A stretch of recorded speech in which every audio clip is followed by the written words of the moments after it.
Sooners are Rose Bowl bound. Oklahoma State is Orlando bound. Rodney Anderson may be jail bound. I don't know. I doubt it, but welcome to Sooner Nation Podcast, the online podcast for Heartland-Sports.com. I'm Matt. He's Rich. Man, there's so much talk about. Heisman Trophy ceremony just a couple days away. 3 finalists sent to New York City.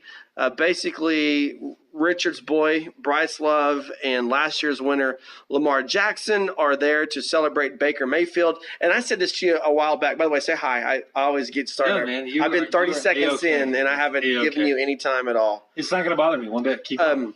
You're on a roll. But, I mean, we talked about this a while back, and really the question is everyone being invited to the Baker Mayfield party?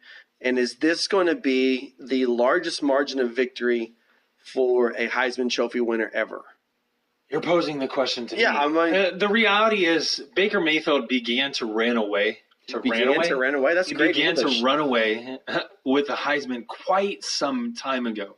I get the argument that people are bringing up Lamar Jackson in the conversation as a potential 2-time. And they want to say that his numbers are better. But I think they're sadly mistaken because I've gone and I've looked, and they want to say he has more total yards, but he has less rushing yards, less passing yards, less touchdown. I didn't know how they were coming up with this kind of a number. Didn't really make sense to me. Needless to say, with Baker Mayfield and the rest coming along, I really think you're looking at Bryce Love as a potential winner next year if he continues at the same rate of production that he has this year. But this is Baker Mayfield's trophy to lose at this point in time, and he should win by a landslide unless some unbeknownst qualities are, I guess, being prodded, being looked at from Baker Mayfield, say the on-the-field antics that have happened. But again, I just don't see it.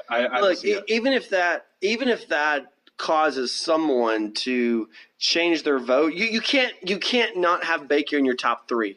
And so let's say, I'm going to put Bryce Love in there because Baker Mayfield grabbed his crotch and screamed obscenity at the Kansas Jayhawks. So I'm going to move Baker Mayfield from 1 to 2 or even to 3. He's still going to get enough first-place votes across the nation from people who don't even care about that. They're going to look at what he's done to this team. They're going to look at the fact – and this shouldn't, in my opinion, this should not be equality. But it's going to be. But they're going to look at the fact that he has been he's a third-year finalist. You know, they're going to look at that, and they're going to say he's been there for 2 years and he hasn't won it. He's proven himself on the field this year, and so he deserves it, which he does. The last 2 years, the 2016 season and 2015 season, don't mean beans towards the 2017 season, but that's the same reason Lamar Jackson's there. The only reason Lamar Jackson is going to be there is because he won the dang thing last year. And it's the same thing with Clemson. You know, my Clemson rule. Clemson's number 1 until someone knocks him off. I disagree with the Lamar Jackson argument. No, I think you got. I think you look at J.T. Barrett as a better candidate. And I don't think J.T. Barrett's a strong candidate, but I think what J.T. Barrett has done for Ohio State is very much more impressive than what Lamar Jackson's done for Louisville. I think Bryce Love deserves it above Lamar Jackson, but I think you can make a case for 2 or 3 other guys. You can make a better case for Mason Rudolph than you can for Lamar Jackson. I mean, I'm just shooting you straight. Lamar Jackson's there because he's the defending Heisman Trophy winner, and he's still in college. I mean, Lamar Jackson was going to be in New York regardless if he got an invite or not. And you need it. But here's the thing. You need a story. I mean, you can't – it's boring just to write, hey, Baker Mayfield's going to run away with this thing. That's not a story. So you got to have something to include people from different – follow me here. Think about where they are. I'm still disagreeing. That's fine. But you've got Baker Mayfield who represents the South, right? You've got Lamar Jackson for that Midwest area.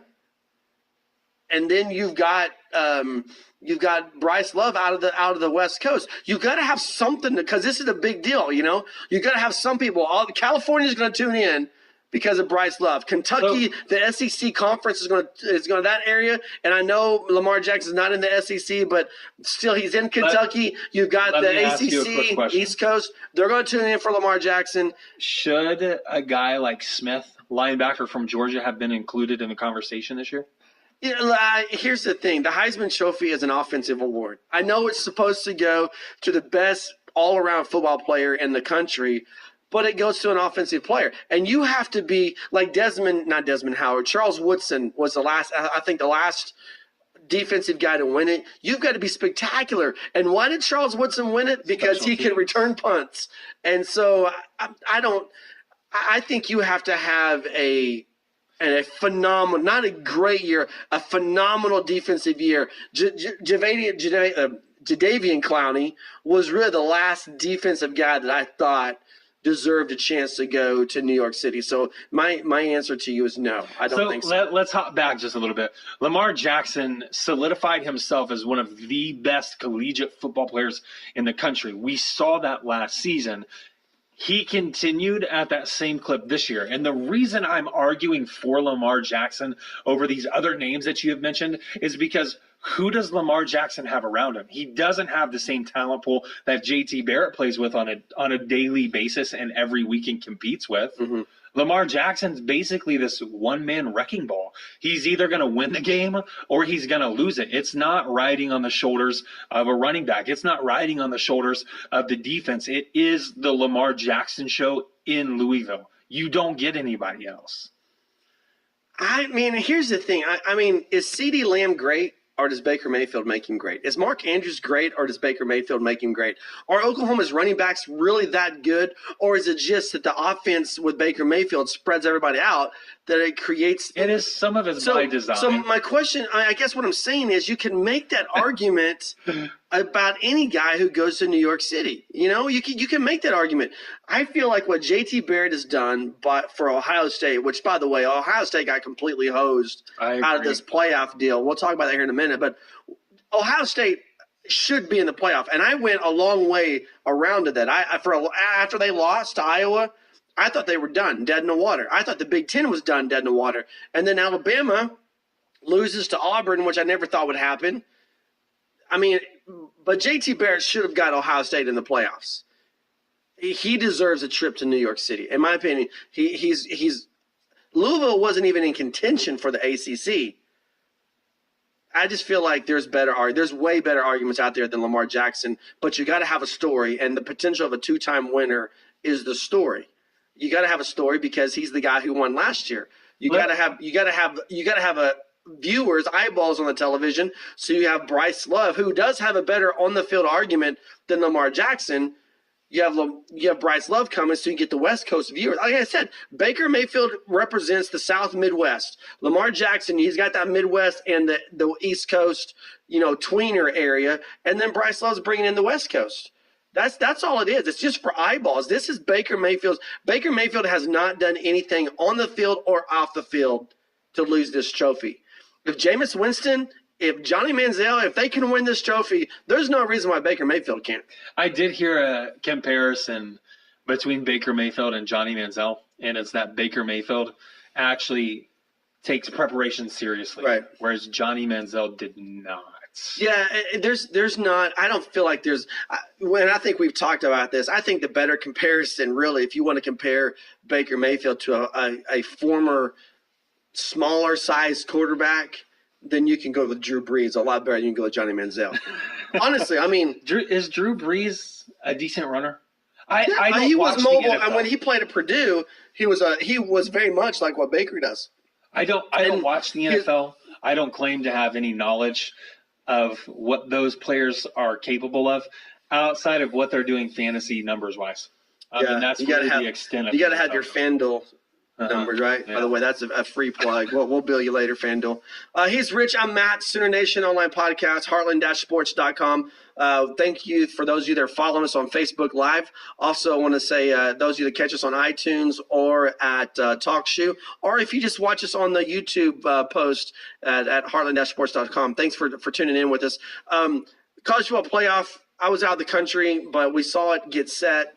Where, in my opinion, where the playoff committee went right and where they went wrong. I feel like, let's start at the top. I feel like Clemson deserves to be number one based off based off of what they've done. They did stumble at Syracuse, but there's an excuse there, and I feel like there's an excuse for Oklahoma. I don't think there's an excuse for either of them.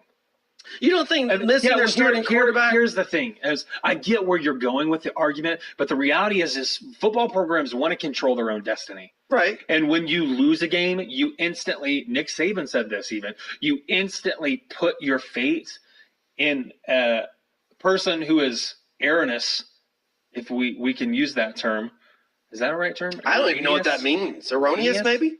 Yeah, whatever. Easy. If we look at people who can make errors in the decisions, you've essentially put it into their hands and said, we've done what we could, but we lost this game, so we stopped controlling our fate. Is what we've done good enough for the committee to actually include us? And that was the situation that Alabama was looking at. I completely agree with you. Clemson, the body of work that they have, the dismantling of Miami solidified. Miami was a paper tiger, though, if you will. I agree, but they solidified themselves, defending national champions, and now the number one team in the country. Yeah. That's how it should have been day one. I don't know why the AP continuously put Alabama at number one, outside of the fact that Nick Saban may be the best recruiter on the planet in terms of football. Yeah. Okay, so let's talk about we'll get to Alabama. Oklahoma, do you feel like they're in the right spot? At number two, at this point I do, because I was arguing for Oklahoma to move up over a team like Wisconsin when they were finding themselves. Who, by the way, did we not peg Wisconsin? Did we not say they've not played anybody this year? And when they finally play somebody, which was 2-loss Ohio State, they're going to hand it to them. They lost by 6. Is that really getting it handed Yeah, but to you? That game was out of control. You weren't even here to watch it. Dude, I know. I saw it, dude.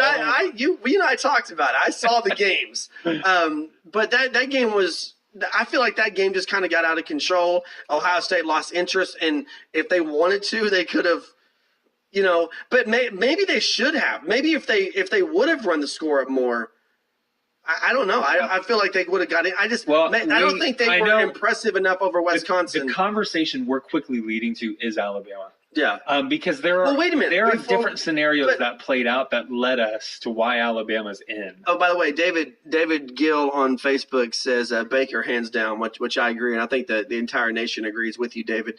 But here's the thing. Here's the hypocrisy in this, okay?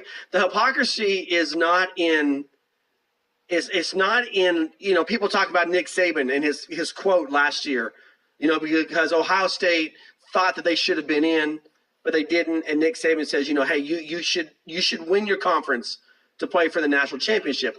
To me, that's not the hypocrisy. Which is funny. Yeah, the hypocrisy in this is that Georgia's number 3, right? Because Alabama's in. Why? Because they're SEC, right? And if SEC you could say that. No, that's the only reason they're in. They've got no resume to be in this. They don't. You're right. Their best win is LSU. No, I would say their best win is Florida State. Really? Yeah. Florida State, a team that LSU lost to Troy. 6-6. LSU lost to Troy. They did. I get that, and that's why it's such a baffling argument to look at this Alabama team and their body of work and say they're one of the top 4 teams in the country because. Again, you and I are going to agree here. They didn't prove that on the field. And it's not their fault that they didn't have to play these top teams. But when they finally played a top team, Auburn just steamrolled them. And Auburn's now a 3-loss program. Exactly. Should they be a 3-loss program? Well, obviously, you have to say yes because they lost those games. But Auburn was capable of so much more. And looking at Alabama, if we're looking at 3-loss Auburn, LSU's a 3-loss team as well? 4-loss team? I don't know where they're at. I'm not looking at the rankings or anything. I'm not looking at the schedules or anything either. But what I do know is that when Alabama faced top-tier teams, the best team they faced all season, they lost to. And it was a 12-point win for Auburn. Yeah, I totally agree. And what Alabama fan is going to say is they're going to look at Ohio State and say, well, they lost to Iowa. Mm-hmm. I don't care. They did lose to Iowa, but who did they beat along the way? But they beat an undefeated Wisconsin team. They beat Wisconsin. They beat Michigan. They beat Michigan State. Right, and they won their conference championship. They did, here's the flaw to the system for me is conference championships because it's an extra game that some teams have to play, not all teams. No, I mean, I think now that Big 12 does it, everybody has to play. Well, I saw this meme. No. I'm not saying that. I'm saying there are 2 teams from each conference playing for that conference. Oh, I feel you. Okay. The rest of the teams, whether that's 8 or whether that's 12, are sitting at home while the other 2 teams are playing. So when we're looking at it, essentially it's punishing a team for playing that extra game, a la Wisconsin, because they lost to Ohio State. Now the Big Ten's just left out. They're not in it at all. But here's the thing. It's equal across the board. You know what I'm saying? That's why it should be. And I agree with Nick Saban last year. You should win your conference championship because it's equal across the board. All 5 Power 5 conferences now have a championship game. And that was the risk that the Big 12 took with Oklahoma. Craig and I talked about that while you were gone on the last podcast, that you have that risk, but you win it and you're in it, you know? Bama didn't get there. And they lost to a team that lost in the conference championship. I think if Auburn wins the conference championship, you have a stronger argument. But the reality of the situation is they got in because they're SEC.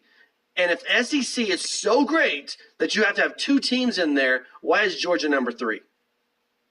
You see what I'm saying? Mm-hmm. Georgia should be number 2. They maybe should be number 1.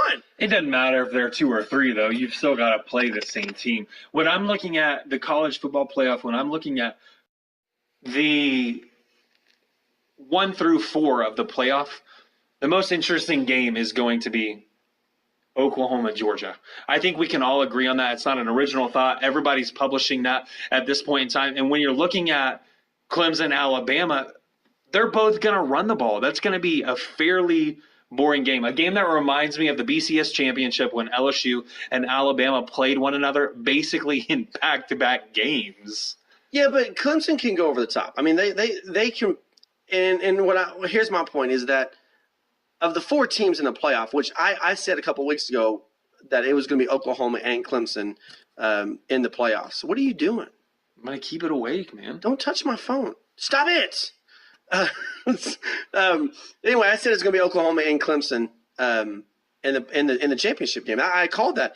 Clemson scares me because what makes Oklahoma so good? It's their versatility. Mm-hmm. You know, they're good because there's a little bit of the scheme and the mismatches they create. But that's their versatility. Yeah. There's not in my opinion, and again, we're a little bit biased here, but there's not a better coach in the country that does a better job, really, at finding that mismatch on the defense. Lincoln Riley coaches football a lot of the ways good college basketball coaches coach basketball.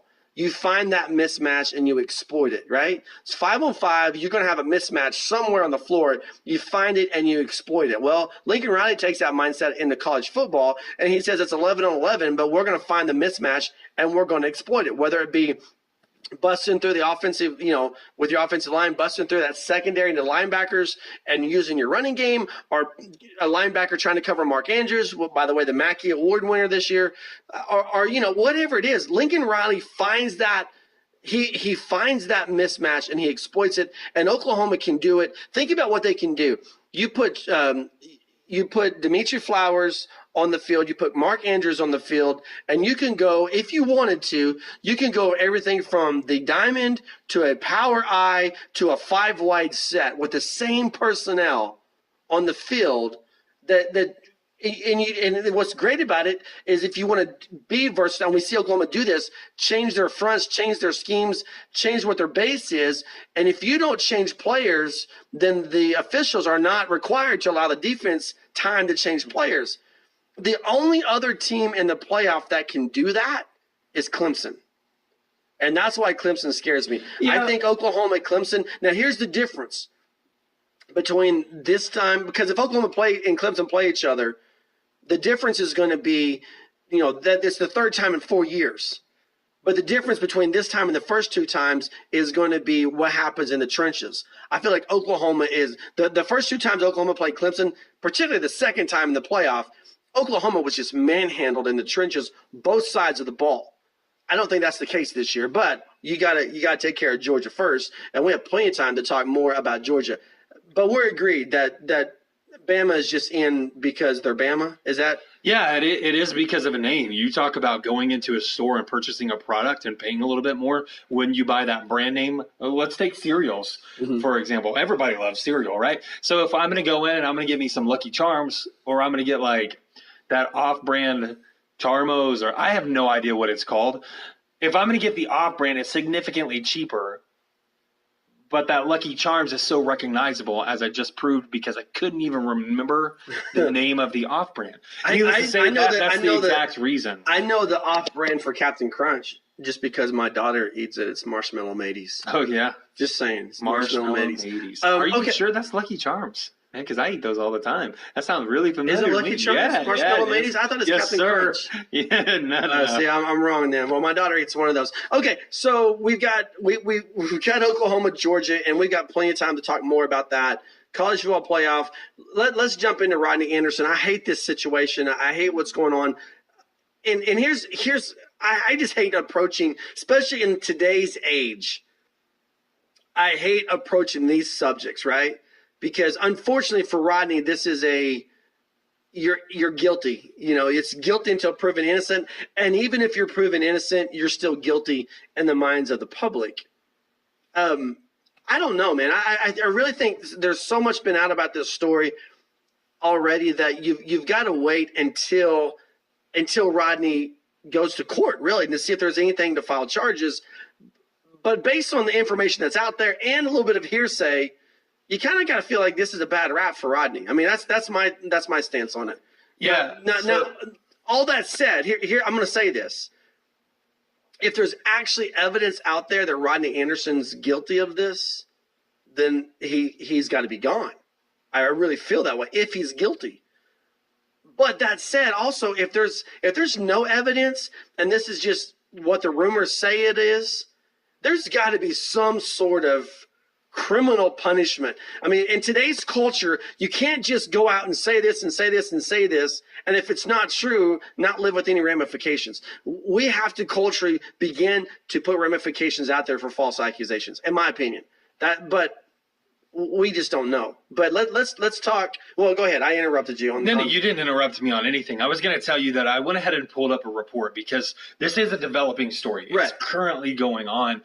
There is a hearing set for December 18th, so we likely won't know much until that point. But I can tell you the Oklahoman went ahead and reported they, using unidentified sources at this point in time, this is what they said, that the charge is unlikely given the circumstances and that Anderson's attorney, Derek Chance, has proof that the woman who's obviously unnamed at this point in time, attempted to pursue a relationship. Anderson declined several social invitations from her. There's text message proof of this. They can go back into Rodney Anderson's phone and they can physically view these things as part of evidence. So again, the Oklahoma went ahead. I know we're sitting here at the beginning of December, not quite to the mid portion of December, and we're reading that it's unlikely that charges will be brought against him. Which, and again, that's what I was talking about. And I've always been this way. I don't like to just go out with rumors, and I hate unverified sources. I hate to say, unverified sources. There's a difference between an unverified source and me. I've got sources that give us stuff. You do? Well, to go back to the Iowa State game. I mean, you remember, I'm driving, I'm on the highway, and I'm trying to tell you that Jacob Parks isn't even coming to Norman. And I'm questioning you up and down the freaking street saying, how do you know this? Right. But there's a difference between saying this source is unverified and just saying sources tell me. You know what I'm saying? And so I don't like to go with that, but that's what everybody else is hearing. And so the Oklahomans publishing that because they're not the only one that's hearing that. There's a lot of people hearing that. And that's the reason I'm saying if these rumors, and at this point, even though the Oklahoman has published it, if they're still just rumors, but if it turns out to be true, there's got to be some sort of ramification. Not just a defamation of character type thing, but there's got to be like criminal ramifications because this just can't keep happening in our society. And it's and like I said, we have a group text going on between several people. Two of those people, yourself, myself are included in that. And I simply said what was it, Tuesday night? Tuesday night at like 11 o'clock, this story is right. Or was it? No, it was Monday. Yeah, it's when I was Monday. Yeah, I was still out of the country. Monday at like 11 o'clock, I get that group chat message, or maybe it was, I have no idea. I sent you a message because I was gone. I saw it. Needless to say, so I get the initial hearing of it, hit the interweb. It's all over the place at that point in time. We published a story, and there were no allegations as to what had actually. It was just a restraining order, right? At that time. And so what I'm saying is, when these allegations are put forth into motion, I mean, that's defamation of name. Defamation of character. Yeah, I think that you can turn around and you can legally sue someone. But that's not what I'm talking about. That's not criminal charges. Okay. That's a civil suit. I feel like I have friends who are police officers, and I support the police officers. I'm thankful for people who protect and serve. But I know the frustration that these guys go through over false reports. There's got to be something more than a fine. There's got to be something them at my office all the time. There's got to be like legitimate criminal charges that with major consequences. It's the only way you can stop this from happening. Now, all that saying, my disclaimer is out there. If Rodney Anderson's guilty, then punish the dude. But I don't think he's guilty based on what I've read, based on what I've heard. Right. And there were a lot of people quickly jumping in to defend Rodney Anderson, guys that know him personally, not random Joes on the street, guys that know him personally and know his character and the type of person he is. Right, but here's the problem. So that hopefully this whole thing's resolved December 16th or 18th or whenever it is, right? No criminal charges are filed against Rodney. They're going to say this thing's a sham, and it's going to be gone, right? Rodney goes back to bowl preparation. You think Georgia fans are going to act like he's innocent? No. If Oklahoma wins the Rose Bowl and they go to play Clemson? No, because I mean, Joe Mixon experienced it himself. But Joe Mixon was guilty. He was. But what I'm saying is, even if you're innocent, when he goes, I mean, he's only 1 year really into his college football career. He's got at least one more year left of playing time. But when he goes to the NFL Combine, guess what they're going to ask him about? They're going to ask him about this situation. When he plays against Texas in the Cotton Bowl next year, guess what fans are going to be throwing out there at him? When he plays against Oklahoma State, guess what they're going to say? This will follow him for the rest of his life, and it's false. And that, if it turns out that way, that's what I'm saying. There's no one's going to remember this girl's name when this is all. If this is false, well, no one knows it now. But what I'm saying is, the name will be after their hearing. The name will be disclosed, but they're not going to give her a second thought. But for the rest of Rodney Anderson's life, as long as he's in the spotlight, this will be brought up. That's I think the most odd character of this whole situation is that it comes after Rodney Anderson's explosion onto the college football scene. I mean, dude has almost 1,000 yards, and he's basically played 7 games. Those are pretty lofty numbers for any collegiate running back. So for these allegations, this type of situation to suddenly arise out of nowhere, there are some suspicions.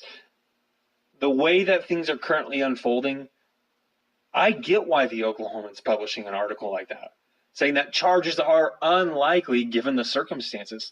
I get why they're publishing that. It just seems a little bit off, the whole situation. No, I mean, like, if I remember right, like, this alleged incident happened like November 16th, and she just remembered this week, you know? It's just, the whole thing just, from top to bottom, the whole thing just screams it's shady. And it is, and it's unfortunate. So I don't know. I mean, Oklahoma's going to go to the Rose Bowl. They're going to play. I really feel like Rodney Anderson's going to be there, unless the university knows something that we don't know, and this thing turns. He's still practicing. Well, they haven't suspended him for many activities. You can't suspend him until there's charges filed. You know, you can't suspend him for hearsay. So I feel like he's going to be there. But let's say he's not. Let's just say that the university knows something we don't know. Let's say something turns in this hearing and we don't know, and what the evidence that Rodney Anderson has on his cell phone turns out not to be enough. How much, in your opinion, does it affect Oklahoma's game plan? I don't know that it affects it a ton. And the reason being is because Oklahoma's not just a one-man show in the backfield. Granted, Rodney Anderson has been the most productive over the second half of the season, but it's not as if Abdul Adams isn't a capable back. It's not as if Trey Sermon's a nobody. These are guys who are capable, and when you're running, I still say, regardless of the snub in terms of awards, I still say these guys are running behind the best offensive line in the country. You talk about Orlando Brown, you talk about the development of a guy like Bobby Evans. Those are two guys who are top notch, in my opinion. Bobby Evans, a potential first round draft pick. The fact that Bobby Evans was left off the first and second team All Big 12, it's just ridiculous. Yeah. So, anywho, when you're looking at what Oklahoma has, the talent pool that they have in the backfield with that offensive line, I don't think it changes their game plan much at all. No, Trey Sermon's proven he can catch the ball out of the backfield. Abdul Adams, the same thing. I mean, he's got that breakaway speed. Yeah, I feel like Adams is a little bit more of a fumble risk, and we've talked about Trey Sermon. I think we saw him in the Ohio State game with his receiving ability. Trey Sermon's a bruising back, but he's not that. Trey Sermon's that guy that we've talked about. He needs time to build up the top speed, where Rodney Anderson kind of hits it from the get-go. So I think you do lose a little bit, but I think you just rely more on Baker Mayfield than you do the running game. And maybe where you're 55-45, you go to 60-40, or you know what I'm saying, pass heavy. And you look at a guy like Baker Mayfield who rattles off a 55-yard run, the longest of his career in the Big 12 championship game. That's still something that you have to contend with if you're a defense, in this case, Georgia, looking at how you stop Baker Mayfield. And let's not make any mistakes when we make this statement, but Kirby Smart's one of the defensive minds of the game currently. Yes. You're going to disagree. No, my question is he better than Gary Patterson as a defensive mind? I don't know. Gary Patterson had 2 shots at Oklahoma, and he wasn't close either time. Mm-hmm. So I agree with what you're saying with Kirby Smart, but when I think of defensive coaches, Gary Patterson's at the top of my list. Okay. And Gary Patterson, his staple is deep. Where Lincoln Riley's staple is offense, Gary Patterson has a established reputation at defense. He does, you're right. And he didn't come close. To me, that this game with Georgia comes down to, can Oklahoma stop the Georgia rushing attack? That's what's going to come down, because I don't think Georgia's going to stop Oklahoma. Oklahoma's going to score points, but Georgia is better off if they can control the clock, run the football, because they have a stable of backs. There's like 5 of them. Well, they've got 2 who are some of the biggest names in the college football game at this point in time. But your home run threat is Michelle. Right. A guy who, when he finds a lane to run through, you're not going to catch him. And that's what scares me. Nick Chubb can be run down from behind, a big bruising back who's just going to run you over, but he can be caught. Michelle, I don't think so. Well, then you throw Holyfield in there. I mean, that's what I'm saying. It is a stable of backs. So you've got to stop that first and foremost. But to do that, and this is what scares me, to do that, you're going to leave your guys on islands. I mean, that means Parnell Motley is going to be on an island. Yes. Trey Norwood is going to be on an island. In the Big 12 championship game, Parnell Motley became who he was at the beginning. Parnell Motley got burned at one point in the Big 12 championship game. That's okay, though, because I'm texting you from Columbia watching this game, and I'm like, holy crap, they found Parnell Motley again. But when you're looking at his body of work in that game, one busted play, one missed coverage, you can live with it. The flip side of that is Georgia has not faced that. This is what's great about this game, honestly. Oklahoma is not really facing offense like what Georgia's bringing to the Rose Bowl. Mm-hmm. But Georgia hasn't faced an offense like what Oklahoma's bringing to the Rose Bowl. Who has outside of the Big 12. That's what I like about this game. And what we saw, we've seen the closest thing we've seen Oklahoma to this type of offense is when they played Ohio State in the horseshoe, right? That's the closest thing we've seen to this offense. The closest thing that Georgia has seen to Oklahoma's offense is Auburn. And why Auburn, Yeah, exactly. To get mad against Georgia, Auburn ran the ball. I mean, they rode Kerryon, was his last name Johnson? Right. They rode him to that victory. Because they couldn't protect their quarterback. So, I mean, but Oklahoma's going to I'm just saying, you want to compare him? That's what I'm saying. I just don't see the that's the point comparison. I'm making. Is the best offense Georgia's the most comparable offense that Georgia's played to Oklahoma is Auburn, and Auburn's a far cry from the Oklahoma offense. Mhm. That's the point I'm trying to. That's what I'm. Yeah, I get you. So I think I agree. Back Again, to what you said, that this will be the most entertaining absolutely. of the semifinals. It is. But I think Clemson Oklahoma could be epic because I think the over under in that game should be somewhere around 150 points. No, I don't think so. When I'm looking at Georgia and I'm looking at Oklahoma, one of the things that has been brought to my attention is that while Georgia may be one of the best defenses that Oklahoma's played, I mean, if we just want to go statistically, Georgia will be the best offense that Oklahoma has played. But their weakness is where? It's in the secondary. Where is Oklahoma extremely good? It's in exposing that weakness. It's running these crossing routes. It's using a guy like Mark Andrews. It's using the speed of Marquise Brown to just torch these secondaries and get open and make things happen.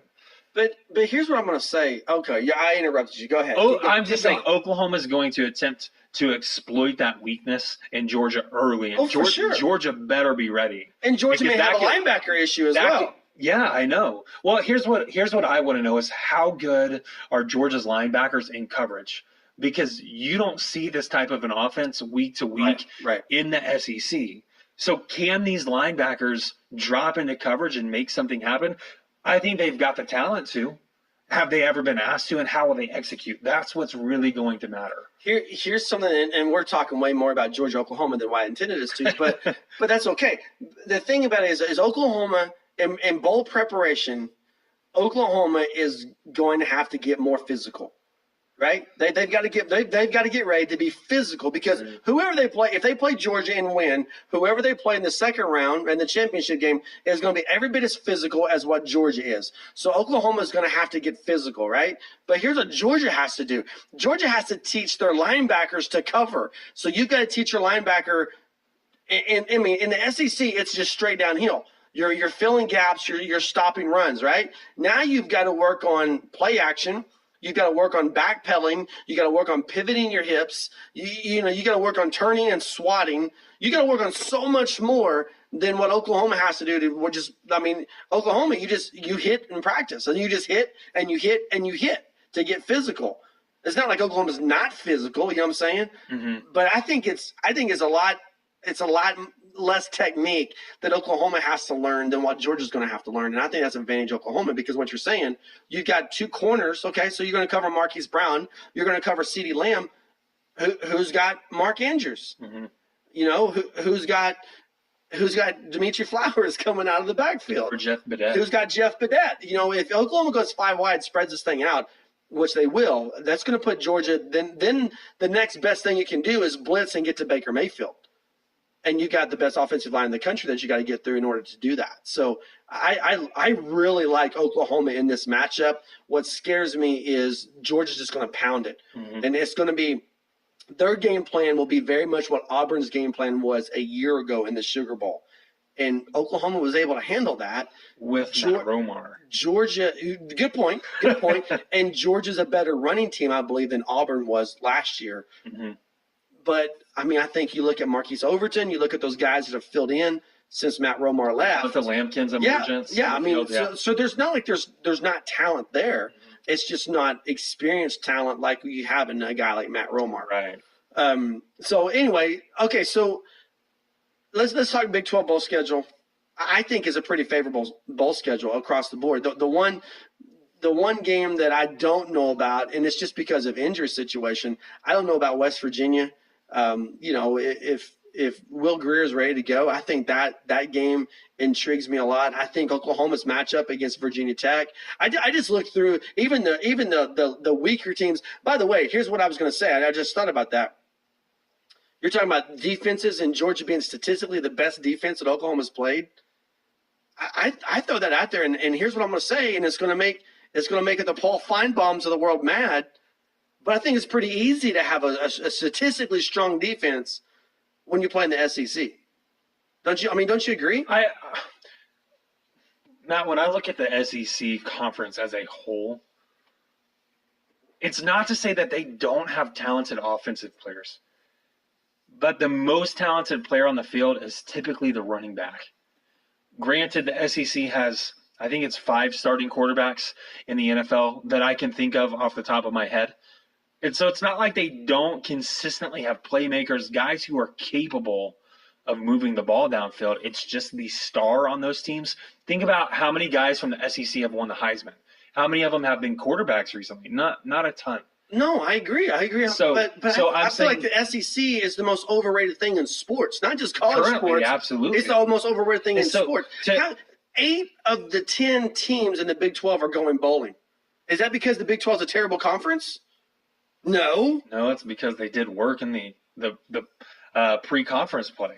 Well, I mean, not just that. It's the Big 12 is I believe, and I get in trouble when I do with radio with my friends up in Wichita when I'm on. I feel like the Big 12 is the best conference in America. Well, Baylor and Kansas. Okay, I see you, Baylor and Kansas. 2-10, 1-11. I raised you at Vanderbilt. I mean, you can. Every conference has that team. They do. But I'm saying from 1 through 8, the Big 12, 80% of the conference is going bowling. The SEC can't say that. The Big 10 can't say that. The ACC can't say that. Well, the SEC is 9. The ACC is 10. But how many teams? I'm just saying. Man, I'm pulling your chain. I just feel like it's really easy. See, people will say the Big 12 doesn't play defense. My argument is that the SEC doesn't play offense. It's hard to disagree with that. And here's from my standpoint. Look at last year's bowl results. Look at the Big 12 non-conference schedule, and look at this year's bowl results. The Big 12 is going to go, in my opinion, unless they just have a don't care crap, week. I think the Big 12 is going to go at worst. The Big 12 is going to go 5-3 in bowl games. I think there's a legitimate chance based off of Will Grier. I mean, even like Texas.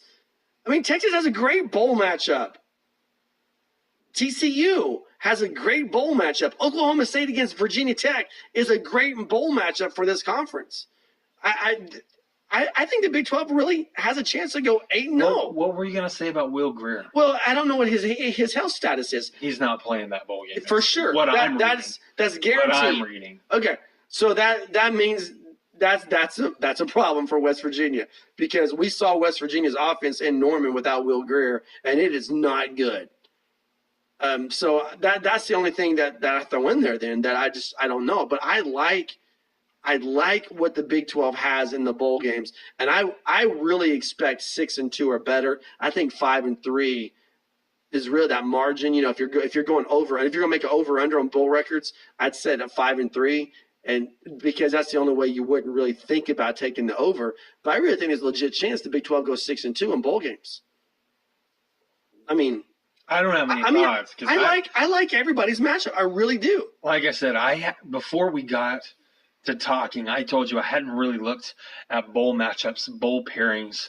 And so I'm literally sitting here looking at it for the very first time and reading just the spreads. I want to know who's favored. Utah is favored by 7 over West Virginia. Kansas State favored by 3 over UCLA. So these are just initial, obviously impressions that someone has put out there in the research that they've done and the knowledge that they have about football. So I don't really have an opinion at this point, and I'll leave it at that.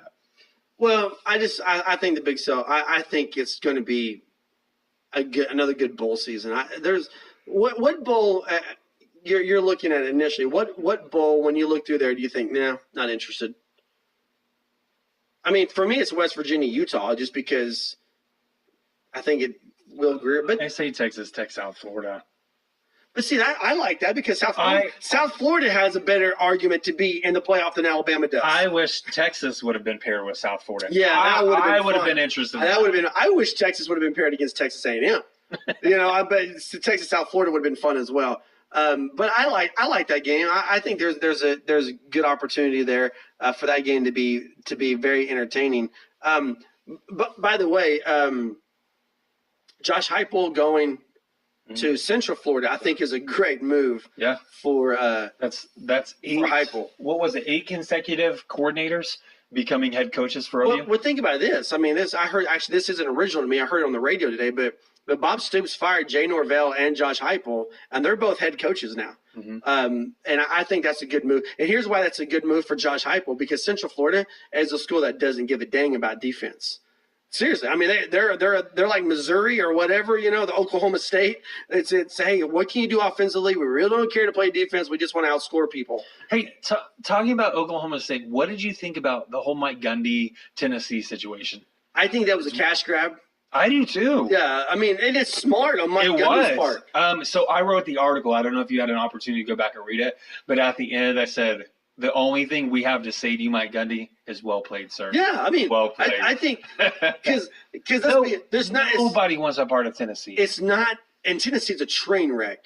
Just a train wreck with especially what they did with Schiano. And here's my thing about the Schiano situation. I think that was more of a protest because. And by the way, kudos to Texas A&M, because this is the time of the year, and I said this to Craig on our last week's episode. This is the time of year when you really feel like you get an opportunity to see what programs think of themselves, right? I had a coach when I played. The coach would tell players, and unfortunately, he said to me once or twice, the coach would say, you know what, if I can buy you for what you're actually worth and sell you for what you think you're worth, I'd make a lot of money. And you learn that about programs, and Tennessee, which, by the way, is a great fan base, a great atmosphere, but they're a train wreck of a program right now. And that whole thing with Schiano was not about Penn State. That was about we think we can do better. Honestly, that's what that was about. That was we think we can do better than this. Luring Mike Gundy away from Oklahoma State, one, was a tall task. Two, would have been an absolute astronomical hire for Tennessee if Mike Gundy thought he could actually do something in the current state of the program. But he's a guy who turned around Oklahoma State. Right, but if there got, 8-9 win seasons in 13 years? Well, he won the championship in 2011. He won the Big 12 championship. Should have gone to the BCS, but they had that egg they laid in Ames, Iowa. But here's the thing. If there was a time for Mike Gundy to go, it's now. It is. Mike Gundy's going to finish this. No, He'll retire from I agree. He said that when he got the job. This is my New York Yankees job. I don't want to be anywhere else. But if he he coached there for 13. That's a large chunk of your life. But Matt. If you know that, you've invested a similar amount of time in a place with employment.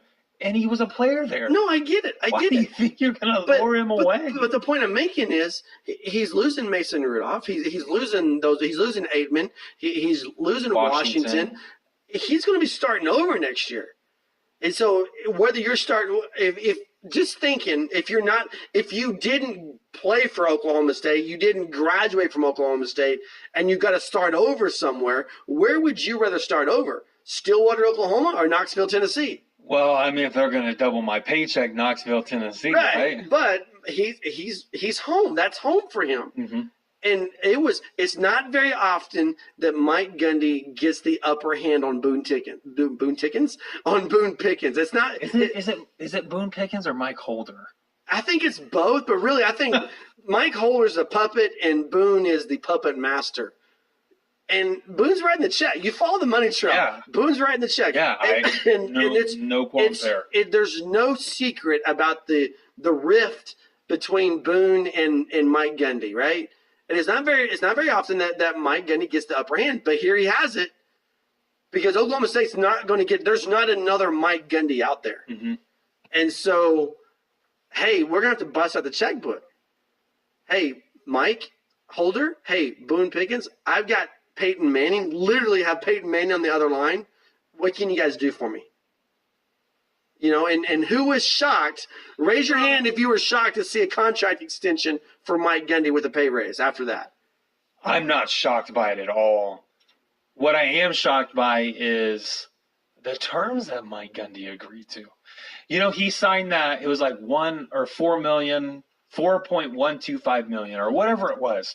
And then he was going to make basically a quarter of a million extra every year. It was 1.25 or 0.125, and he would make every additional year that he stayed. That doesn't even kick in now until 2018, but he went ahead and he got that 75 $750,000 raise in 1 year. He was going to get there anyway. But he doesn't. He's going to be there. I mean, yeah. Well, I'm saying he should have. He should have incorporated it, so he got that $5 million, and that raise kicked in for next year. I mean, it's just he's going to be there. He's home. He's where he wants to be, and he's done good. I mean, he's done. His mentor was Pat Jones, and he's exceeded what Pat Jones did at Oklahoma State. And Pat Jones coached some great players. He coached Mike Gundy. He coached Thurman Thomas. He coached Barry Sanders. And you look at the type of players that Mike Gundy's had the opportunity to coach. And, you go to Mason Rudolph, you go to Blackman, you go to, James Washington. There have been some great players that have gone through Stillwater under Mike Gundy's watch. And, Des Bryant. There's going to be more that go through there. It's just it's going to be a tough spot next year for Oklahoma State fans because, well, Oklahoma's starting over a little bit with a quarterback spot. But in the offensive line. Yeah, but Oklahoma State doesn't have a Kyler Murray in the cupboard. Oklahoma may not either. They may not. We'll find out in the spring. See. But anyway, David says Kansas State, West Virginia lose. I agree. West Virginia loses. I don't know about Kansas State. I don't know that UCLA has played a physical football team this year because they play in the Pac-12. And what Kansas State is going to bring is they're going to bring a lot of physicality to that bowl game. And I don't know that they're worth it. They're ready for what's coming with the Wildcats. So I don't know that I'm ready to jump on board immediately and say Kansas State's a loser. I agree without Will Grier, the odds are against West Virginia mightily. I agree. I've told you all season long. I didn't know you wanted a response, so here goes nothing.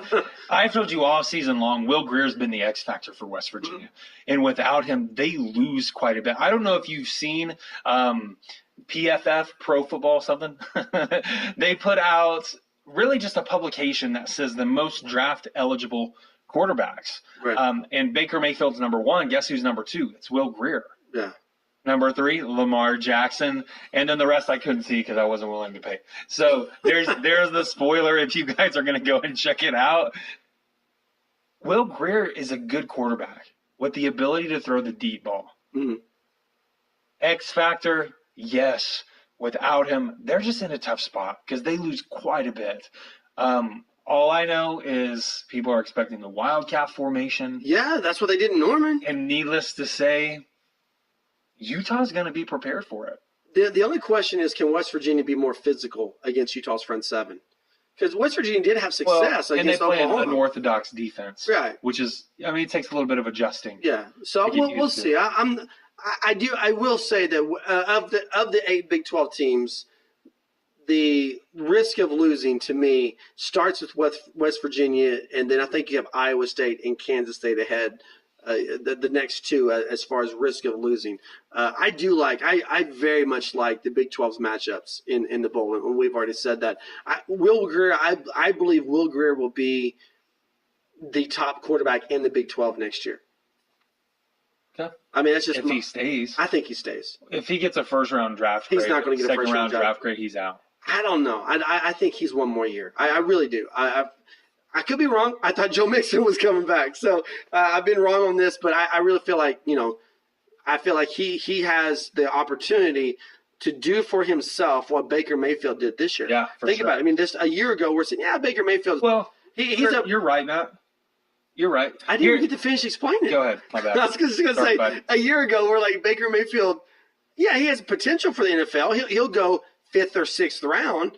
Now we're looking at him as being I've even changed my mind. I said this time last year that Mason Rudolph was the top draft eligible quarterback in the Big 12. I don't feel that way anymore. I think Baker Mayfield is. Yeah. And so Baker Mayfield's worked himself into not only a Heisman Trophy, he's worked himself into a top 3 round draft pick. When it comes to the Big 12 and looking at the quarterbacks, the talk obviously surrounded Baker Mayfield, Mason Rudolph. You could maybe throw a Kenny Hill at number 3 in there. You're talking about NFL draft? No. I'm talking about when you're talking about quarterbacks in the Big 12. Will Grier was kind of left out of the conversation. Well, he was no one knew. Right. The last time we saw Will Grier, he was playing for the University. That's what I'm saying, and that's why I'm saying I agree with you. An extra year could do him a lot of good. Make him a lot of money. Make him a whole lot of money. Well, you're right. He will be the top quarterback. Who else can beat him out for the label of top quarterback in the Big 12 Kyler Murray. with these names that are leaving. That Right. Jacob Park. Yeah, I mean, with the names that are leaving, it hands down will be Will Grier, best quarterback in the Big 12. Yeah. At the beginning of the season. We'll see how that shakes out. Sooner Nation Podcast, Heartland-Sports.com. He's Rich. I'm Matt. We're going to tune out now. We'll be back next week, talk some more. We'll get more specifically into the Georgia Oklahoma matchup. We'll know maybe a little bit more about Rodney Anderson next week, but if I'm an Oklahoma fan, which I am, I'm not too worried about Rodney Anderson at this point. I don't know. David, again, thanks for tuning in and for participating. David says Baker goes late first round or top 5 in the second round. Maybe. We'll see. I think what he does at the combine. I think there's a lot of intrigue. People want a winner. People want a competitor. They do. And if Johnny Manziel can get in the first round, so can Baker. Baker Mayfield is everything you want in a quarterback minus his height. Yeah, minus his physical stats. I don't think he's not a physical player. I mean, he runs. No, I'm talking about his physical, I know his height and weight. But I was going to make the comparison and say a guy like Christian McCaffrey as a running back, Baker Mayfield could have been that. He's got the muscle mass. He's an awkward runner, though. But he can get upfield. Here's the thing. I think Baker Mayfield's going to impress at the combine and move himself up. But what he has against him with all the Johnny Manziel comparisons, people say, which I just said, if Johnny Manziel can get in the first round, so can Baker Mayfield. The problem is Johnny Manziel was a bust. Mm-hmm. And with all those comparisons. You want to talk about bust, Matt. I mean, there are a lot of great quarterbacks coming out of the college game. Ryan Leaf was a bust. Russell. Yeah, well, I mean, but the thing because your prototypical size doesn't mean exactly. No, it doesn't mean anything. It means a lot. It doesn't mean anything. Well, but you're not an NFL exec. I'm not, and they would never. But that's why a guy like Mason Rudolph, who has that prototypical size, is going to be thought of. Right. And they're going to say, yeah, this guy reminds me a lot of Johnny Manziel. Oh, wait, Johnny Manziel busts it out of the NFL. It's crazy to me because a lot of the players who are having a lot of success, you talk about Drew Brees. Mm-hmm. You've already mentioned his name. But Drew Brees, right. Russell Wilson. These are undersized guys who are very athletic, having a lot of success. They're competitors. They want to win. And now, to me, Russell Wilson was that guy who really changed the mentality. And that's not the case, but that's the case for my generation. Yeah. Was Russell mentality changed?